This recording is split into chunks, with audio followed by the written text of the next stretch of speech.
Shalom, bertemu lagi dengan saya Yani dari Semarang di program Street Justice dari Smart People Church. Teman-teman, untuk malam ini saya ingin berbagi tentang galaunya saya dalam mendidik anak remaja yang usianya 15 tahun.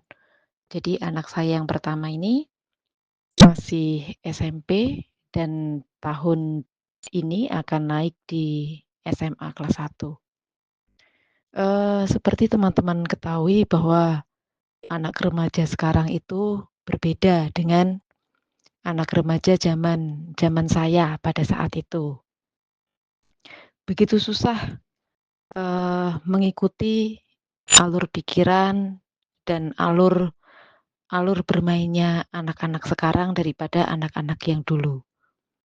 Jadi saya beberapa bulan ini memang ada ketakutan dan ada perasaan apakah saya mampu untuk membawa anak saya nanti dengan semakin dewasa dan dianya nanti jadinya akan seperti apa. Dengan kondisi yang sekarang yang berbeda dengan kondisi yang dulu ketika saya juga sama-sama remaja, bahwa pengaruh gadget dan pengaruh lingkungan itu betul-betul luar biasa menurut saya. Dengan lingkungan yang baik, pasti kita akan menjadi baik. Dengan lingkungan yang tidak baik, kemungkinan besar juga kita akan terpengaruh dengan lingkungan yang tidak baik. Ketika anak saya di kelas 3 SMP ini, awal-awal tahun dia masuk di kelas 3, tahun pelajaran baru, saya dipanggil guru di sana bahwa anak saya ketahuan merokok di sekitar lingkungan. Tidak di sekolah, tapi di sekitar lingkungan. Cuma salahnya anak saya memakai seragam sekolah. Jadi menurut sekolah itu bisa dikenakan sanksi. Ketika itu suami saya masih ada pekerjaan di Lampung pada saat itu, ada tugas di Lampung. Jadi saya menyelesaikan masalah ini sendiri dan saya datang ke sekolah itu sendiri. Ketika saya dihadapkan masalah seperti itu dan itu pertama kali saya menghadapi masalah anak dan sampai di sekolah, panik iya, jelas saya panik. Karena pengalaman saya, ada teman saya yang dulu itu anaknya juga sama, ketahuan merokok di area sekolah dan anaknya ini dikeluarkan dari sekolah. Dan saya ketakutan di situ. Saya ketakutan bahwa anak saya akan mendapat perlakuan yang sama walaupun sekolahnya ini berbeda. Walaupun sekolah ini berbeda, saya takutnya bahwa ada peraturan yang sama. Dan puji Tuhan, anak saya hanya dikasih peringatan aja, hanya dikasih peringatan dan disuruh menulis sesuatu di bukunya sebagai hukuman bahwa dia tidak akan mengulangi lagi perbuatan itu. Apakah masalah itu selesai sampai di situ? Tidak, tentu saja.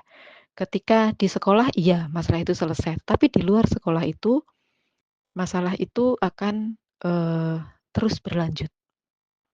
Saya menjadi ekstra dalam mengawasi anak saya. Kepercayaan kepada anak saya tetap. Jadi anak saya mau main kemana, pulang jam berapa, itu masih tetap saya bebaskan. Tetapi sekarang saya lebih ketat untuk mengecek. Jadi seandainya dia main kemana, pasti saya akan tanya, mau kemana, pulang jam berapa, itu pasti. Kalau dulu tuh tidak. Kalau dulu dia hanya bilang, mah, aku mau main ke sini, oke. Dia mau pulang jam berapapun saya nggak akan masalah. Tetapi sekarang saya lebih rewel, lebih cerewet untuk menanyakan dia mau kemana, sama siapa, dan pulang jam berapa.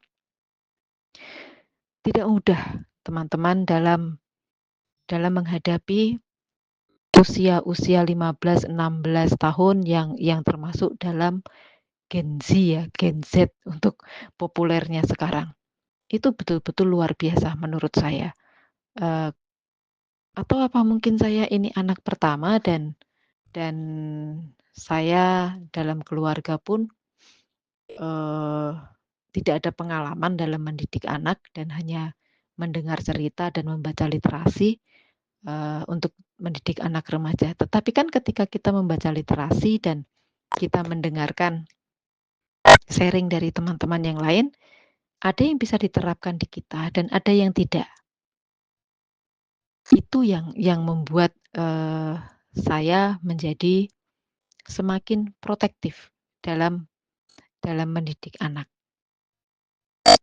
Tidak salah memang, dalam memberi kepercayaan full kepada anak, biar anak ini bisa menjadi, apa ya, bagaimana ya caranya ya, mmm, biar dianya itu tidak merasa terkekang. Jadi saya melepaskan, tapi saya tetap, eee, pegang ekornya dia. Jadi dia kemana, ininya kemana, saya harus tahu. Untuk kekhawatiran jelas, ketika dia pergi sampai jam sekarang pun dia belum pulang sebagai orang tua walaupun saya cuek, saya rasanya tidak mikirin apapun tetapi, dalam pikiran saya nih, "Anak kok sampai jam segini belum pulang, belum ini," dan itu sudah sewajarnya, perasaan khawatir itu dimiliki oleh semua orang tua menurut saya. Ketika ketika saya, mendapati anak saya nih seandainya dia tidak menurut menurut, apa yang saya anjurkan atau apa yang tidak boleh dilakukan dan dia melanggar itu, marah iya jelas, emosi iya jelas, eee, saya keras wataknya. Ketika anak saya melakukan itu, yang sudah terjadi berulang-ulang dia lakukan dengan kesalahan yang sama, otomatis, saya sebagai orang tua emosinya pasti akan meluap-luap dan itu saya luapkan ke anak saya dan anak saya pasti akan saya marahi. Saya ingat ketika dulu saya, sharing dengan salah satu mentor saya, beliau punya 3 anak putri, dan saya melihat ini beliau ini galak sekali kalau sama anaknya, cewek-cewek padahal anaknya. Wow, luar biasa tuh galaknya. Cuma beliau ini, eee, bilang kepada saya bahwa lebih baik menghajar anaknya sekarang daripada menghajar anaknya ketika dia dewasa. Saya berpikir, "Kok bisa ya? Kok bisa kayak gini? Kok punya pikiran kok lebih baik menghajar anak sekarang daripada ketika, nanti menghajar anak ini ketika dewasa?" Setelah saya punya anak, itu memang iya. Saya berpikir, "Oh iya, benar ya omongan mentor saya ini dulu." Jadi kita lebih mengajarkan disiplin anak sedari dini daripada kita mengajarkan anak disiplin ketika dia sudah beranjak dewasa. Kenapa? Karena ketika kita mengajarkan anak, disiplin sedari dini, dia akan terpola. Dia akan, eee, dalam keseharian dia ini, untuk tindakan-tindakannya dan untuk ini dia kayak kayak gimana, ya, "Oh, kalau aku melanggar ini mama pasti marah.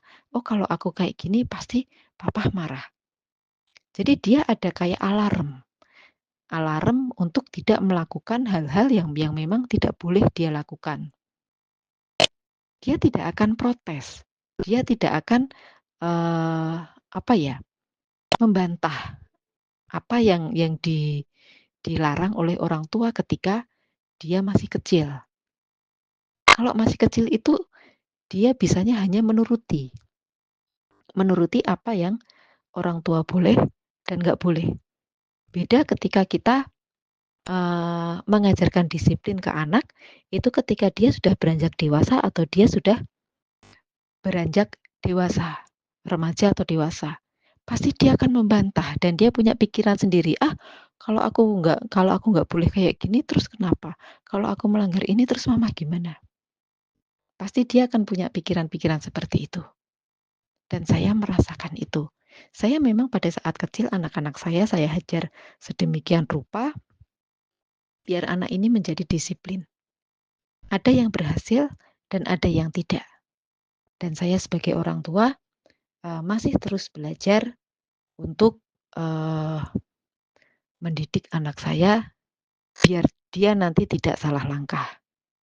Anak saya masih SMP kelas 3 dan akan masuk di SMA kelas 1, itu betul-betul, eee, kewarasan saya betul-betul diuji karena anak ini masih masih dalam, mencari jati diri kalau kalau saya ya, kalau saya melihatnya dia masih mencari jati diri dan dia masih mencoba-coba, segala hal semuanya dicoba dan itu yang menjadikan saya khawatir ketika dia mencoba sesuatu hal yang salah dan itu akan menjadi, berkelanjutan. Di sinilah, firman Tuhan yang harus kita lakukan dan harus kita kita, apa tuh namanya, bagikan ke anak kita, terapkan ke anak kita, atau terapkan ke diri kita dalam kita mendidik anak. Saya ambil dari Amsal 22 ayat 6, "Didiklah orang muda menurut jalannya, yang patut baginya, maka pada masanya maaf, didiklah orang muda menurut jalannya, yang patut baginya, maka pada masa tuanya pun ia tidak akan menyimpang dari jalan itu." Di firman Tuhan pun dikatakan bahwa didiklah orang muda menurut jalan yang patut baginya, maka pada masa tuanya pun ia tidak akan menyimpang dari jalan itu. Firman Tuhan mengajarkan kita bahwa kita harus mendidik anak itu pada masa mudanya, pada masa dia di usia dini kalau saya mengartikan. Jadi ketika ketika dia nanti di masa dewasanya, di masa tuanya dia sudah terpola dalam dalam melakukan hal apapun, bahwa ada alarm yang membolehkan dia dan tidak diperbolehkan untuk dia. Saya sampai detik ini, saya masih belajar menjadi orang tua yang baik, masih belajar menjadi orang tua yang bijak, agar nantinya ketika anak-anak saya sudah dewasa, mereka sudah tahu jalan-jalan mana yang harus dilaluinya dan jalan-jalan menyimpang yang tidak boleh dilaluinya. Begitu teman-teman, sharing saya malam ini. Terima kasih. Kita bertemu dalam, konten Street Justice selanjutnya. Shalom.